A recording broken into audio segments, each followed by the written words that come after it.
নমস্কার বন্ধুরা, শ্রাবণী রান্নাঘরে আপনাদের সবাইকে স্বাগত জানিয়ে আমি আবারও একটা রান্নার ভিডিও নিয়ে আপনাদের সামনে চলে এসেছি। আজকের আমি আপনাদের করে দেখাবো ভাপা পুলি। এই ভাপা পুলিটা কিন্তু একেবারে নরম বানাতে চাইলে আমার পুরো ভিডিওটা আপনাদের দেখতে হবে, আর আমি যেভাবে পুলিটা বানাবো সেভাবে কিন্তু আপনাদের বানাতে হবে, আর প্রত্যেকটা টিপস কিন্তু আপনাদের ফলো করতে হবে। তাহলে চলুন এই ভাপা পুলিটা কত অল্প উপকরণ দিয়ে কত সুন্দর নরমভাবে বানাই সেটা আপনারা একবার দেখে নিন। ভাপা পুলি বানানোর জন্য প্রথমে আমি গ্যাসটা অন করে নিয়েছি আর তার মধ্যে একটা কড়া বসিয়ে দিয়েছি। এবারে যে পুলি পিঠেটা আমি বানাবো তার পুরটা প্রথমে করে নেব। তার জন্য আমি এখানে নারকেল কোড়া রেখেছি। এখানে আমার ছোট ছোট দুটো নারকেল কুড়িয়ে আমি রেখেছি। এটা আমি প্রথমে এর মধ্যে দিয়ে দেব। নারকেল কোড়াটা আমি প্রথমে এর মধ্যে দিয়ে দিলাম। এবারে আমি এর মধ্যে দেব গুড়। এখানে আমি দু রকম গুড় দিয়ে কিন্তু পুরটা বানাচ্ছি। আপনারা চাইলে কিন্তু একরকম গুড় দিয়েও পুরটা বানাতে পারেন। প্রথমে আমি এখানে নলেন গুড়, সেই গুড়টা আমি দিয়ে দিলাম। দিয়ে এবারে ভালোভাবে নেড়ে নেড়ে, গ্যাসটা কমিয়ে দিয়ে ভালোভাবে নেড়ে গুড়টা গলিয়ে নিতে হবে, যাতে এই গুড়টা নারকেলের সঙ্গে ভালোভাবে মিশে যায়।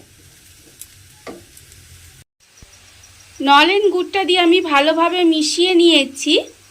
এখানে আমি কিন্তু প্রায় 200 গ্রামের মতো নলেন গুড় বলুন বা পাটালি গুড় বলুন, যাই বলুন, এটা আমি প্রথমে দিয়েছি। এইবারে কিন্তু আমি দেব খেজুরের গুড়। এখানে প্রায় 150 গ্রাম মতো খেজুরের গুড় ছিল, সেটা আমি এবার এর মধ্যে দিয়ে দিলাম। দিয়ে ভালোভাবে মিশিয়ে কিন্তু এটা খুব সুন্দর করে একটা পাক তৈরি করে নিতে হবে। নিলেই কিন্তু আমার পুরটা রেডি হয়ে যাবে। খেজুরের গুড়টা দিয়ে ভালোভাবে নেড়ে নেড়ে দেখুন পুরটা কিন্তু আমার রেডি হয়ে গেছে। আর পুরটা কিন্তু খুব ভালোভাবে একটু শুকনো শুকনো করে নিতে হবে, তাহলে পুরটা খেতে সুন্দর হবে। আর পুরটা কিন্তু আমার রেডি হয়ে গেছে। এইবারে আমি পুরটাকে নামিয়ে ঠান্ডা করে নেব একটু। পুরটা আমার রেডি হয়ে গেছে। পুরটা আমি এদিকে ঠান্ডা হতে দিয়েছি, আর অন্যদিকে আবারও কিন্তু গ্যাসটা অন করে কড়াটা বসিয়ে দিয়েছি। এবারে প্রথমে আমি কড়াটাকে একটু গরম করে নেব। কড়াটা আমার গরম হয়ে গেছে। এবারে আমি এর মধ্যে দেব চালের গুঁড়ি। চালের গুঁড়িটা দিয়ে আমি কিন্তু চালের গুঁড়িটা ভেজে নিয়েই পিঠেগুলো বানাই। আর এখানে কিন্তু আমাকে পুলিগুলো নরম তুলতুলে করার জন্য কিন্তু এখানে সেদ্ধ চালের গুঁড়ি নিতে হবে। আপনারা যদি আতপ চালের গুঁড়ি দিয়ে করেন তাহলে কিন্তু পুলিগুলো শক্ত হয়ে যাবে, আর যদি সেদ্ধ চালের গুঁড়ি দিয়ে করেন তাহলে কিন্তু পিঠেগুলো খুব নরম হবে। সেদ্ধ চাল বলতে যে চালের ভাত আমরা খাই, ভাতের চাল, সেই ভাতের চালের গুঁড়ি দিয়ে যদি পিঠেগুলো বানানো যায় তাহলে খুব নরম হবে। এবারে এইভাবে নেড়ে নেড়ে প্রথমে আমাকে গুঁড়িটাকে একটু ভালোভাবে ভেজে নিতে হবে। গুঁড়িগুলো আমার ভাজা হয়ে গেছে। আর গুঁড়িটা ভাজা হয়ে গেছে আপনারা কিভাবে বুঝবেন? আপনারা দেখবেন গুঁড়িটা ভাজা হয়ে গেলে গুঁড়িটা অনেকটা আগের থেকে হালকা হয়ে যাবে, আর গুঁড়িটা থেকে একটা সুন্দর গন্ধ বার হবে, আর গুঁড়িটা একটু লালচে মতো হয়ে যাবে। তাহলে ভাববেন যে গুঁড়িটা ভালোভাবে ভাজা হয়ে গেছে। গুঁড়ি কিন্তু ভালোভাবে ভেজে না নিলে পিঠে কিন্তু ভালো হবে না। এইবারে আমি এটাকে ভালোভাবে ঢেলে নেব। এবার ঢেলে আলাদা করে এটাকে রেখে দিতে হবে। গুঁড়িটা আমি ঢেলে রেখে দিয়েছি, আর অন্যদিকে আবারও আমি গ্যাসটা অন করে নিয়েছি। এইবারে আমি এর মধ্যে দেব জল। কড়ার মধ্যে আমি প্রথমে বেশ কিছুটা জল দিয়ে দেব। এখানে আমি জল দিয়ে দিলাম, আর আমি এর মধ্যে দেব নুন। নুনটা কিন্তু এখানে আন্দাজ মতো বুঝে নুনটা দিতে হবে। দিয়ে এবার ভালোভাবে জলটাকে ফুটতে দিতে হবে। খুব ভালোভাবে কিন্তু জলটা না ফুটলে পিঠেটা কিন্তু ভালো হবে না। সেই জন্য পিঠে ভালো করার জন্য জলটা কিন্তু খুব ভালোভাবে ফুটিয়ে নিতে হবে। জলটা আমার ভালোভাবে ফুটে গেছে, দেখতেই পাচ্ছেন আপনারা। এবারে আমি এই ফুটন্ত জলের মধ্যে যে গুঁড়িটা আমি ভেজে রেখেছিলাম সেটা এর মধ্যে দিয়ে দেব। দিয়ে এবারে ভালোভাবে নেড়ে নিয়ে এটাকে মেখে নিতে হবে। খুব ভালোভাবে নেড়ে কিন্তু এটাকে মেখে নিতে হবে, তাহলে দেখবে একটা ড্রো তৈরি হয়ে যাবে। এই অবস্থায় গ্যাসটাকে আমি অফ করে দেব। দিয়ে এটাকে ঠান্ডা করে একটু ভালো করে মেখে নিতে হবে। ফুটন্ত গরম জলে চালের গুঁড়ি দিয়ে ভালোভাবে মণ্ড তৈরি করে রেখেছি। এইবারে এই মণ্ডগুলো থেকে আমি পুলিগুলো বানিয়ে নেব। প্রথমে আমাকে পুলিগুলো বানিয়ে নিতে হবে। আর এখানে আমার দরকার হলে আমি একটু শুকনো গুঁড়ি রেখে দিয়েছি। প্রথমে এইভাবে পুলিগুলোকে গোল করে নিতে হবে।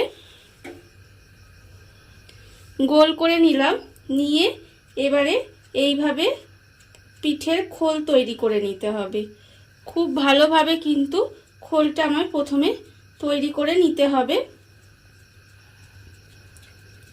খোলটা এরকম বাটির মতো করে আমি তৈরি করে নিয়েছি। এইবারে আমি এর মধ্যে দেব পুর। যে নারকেলের পুরটা আমি এখানে বানিয়ে রেখেছিলাম সেই নারকেলের পুরটা আমি এর মধ্যে দিয়ে দেব। দিয়ে এবারে মুখটাকে ভালোভাবে এইভাবে মুড়ে দেব। এইভাবে কিন্তু মুখটাকে মুড়ে দিতে হবে। আর এইভাবে দুই পাশ থেকে চেপে দেব। দিলে কিন্তু আমার পুলিটা রেডি হয়ে যাবে। দেখুন কত সুন্দর আমার পুলিটা কিন্তু রেডি হয়ে গেছে। এবার আমি এটাকে রেখে দেব। আমি আবারও একটা আপনাদের দেখাবো। প্রথমে কিন্তু এইভাবে গোল করে নেব, আর তারপরে এইভাবে বাটির মতো প্রথমে করে নিতে হবে। বাটির মতো করে নিয়ে এবারে আমি এর মধ্যে দেব নারকেলের পুর। দিয়ে মুখটা আবারও সিল করে দেব। সিল করে দিলে কিন্তু আমার পুলিগুলো রেডি হয়ে যাবে। আর এইভাবে কিন্তু আমি প্রত্যেকটা পিঠে বানিয়ে নেব। প্রত্যেকটা পিঠেকে কিন্তু এইভাবে সুন্দর করে আগে বানিয়ে নিতে হবে। পিঠেগুলো আমার সব বানানো হয়ে গেছে। আর অন্যদিকে আবারও আমি গ্যাসটা অন করে কড়াটা বসিয়ে দিয়েছি। এইবারে আমি এর মধ্যে দেব জল। অল্প পরিমাণে আমি এর মধ্যে জল দিয়ে দিলাম। এইবারে জলটাকে ভালোভাবে ফুটিয়ে নেব। জলটা আমার ভালোভাবে ফুটে গেছে। এবারে এর মধ্যে দেব এরকম ফুটো ফুটো থালা।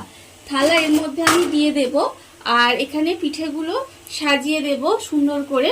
পিঠেগুলো কিন্তু আমি ভাপে সিদ্ধ করব, সেই জন্য পিঠেগুলো একটা একটা করে এর মধ্যে সুন্দর করে আমার সাজিয়ে দিতে হবে। সাজিয়ে ঢাকা দিলে কিন্তু পিঠেগুলো সুন্দরভাবে সিদ্ধ হয়ে যাবে। এইভাবে সমস্ত পিঠেগুলোকে আমি আগে সাজিয়ে দেব। পিঠেগুলোকে আমি সুন্দর করে সাজিয়ে নিয়েছি। এবারে এর মধ্যে আমি দিয়ে দেব ঢাকা। একটা ঢাকা নিয়েছি, নিয়ে এইভাবে এর মধ্যে পুরো সিল করে দেব। দিলে কিন্তু এটা খুব ভালোভাবে ভাপে সিদ্ধ হয়ে যাবে। এইভাবে আমি 7 থেকে 10 মিনিট এইভাবে একটু ভাপে সিদ্ধ হতে দেব। তাহলেই কিন্তু পিঠেটা আমার সুন্দরভাবে রেডি হয়ে যাবে। পিঠেগুলো আমার তৈরি হয়ে গেছে। এইবারে আমি ঢাকাটা খুলে নেব।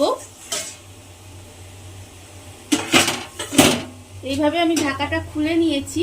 হাত দিয়ে এইভাবে দেখলেই কিন্তু বোঝা যাবে যে পিঠেগুলো আমার হয়ে গেছে। এবার আমি গ্যাসটাকে অফ করে একটু ঠান্ডা হতে দেব। পিঠেগুলো আমি একটু ঠান্ডা করে নিয়ে চলে এসেছি। এইবারে একটা বাটিতে জল নিয়েছি, জল হাত করে পিঠেগুলোকে নামিয়ে নেব।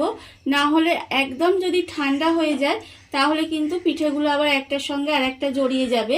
সেই জন্য একটু করে জল হাত দেব, দিয়ে পিঠেগুলোকে এইভাবে নামিয়ে রেখে দেব। দেখুন, এইভাবে অল্প একটু জল নেব, নিয়ে এইভাবে পিঠেগুলো কিন্তু রেখে দেবো। এইভাবে সমস্ত পিঠেগুলো তুলে সাজিয়ে নিয়ে আবারও আমি চলে আসব। দেখুন বন্ধুরা, কত অল্প উপকরণে কত নরম, কত সুন্দর ভাপা পুলি আমার রেডি হয়ে গেছে। আপনারা দেখতেই পাচ্ছেন যে এগুলো যেমন দেখতে সুন্দর হয়েছে সেরকম খেতেও খুব সুন্দর হয়। আর এই ভিডিওটা যদি আপনাদের ভালো লেগে থাকে তাহলে লাইক করবেন, কমেন্ট করবেন আর সাবস্ক্রাইব করবেন আমার চ্যানেলকে।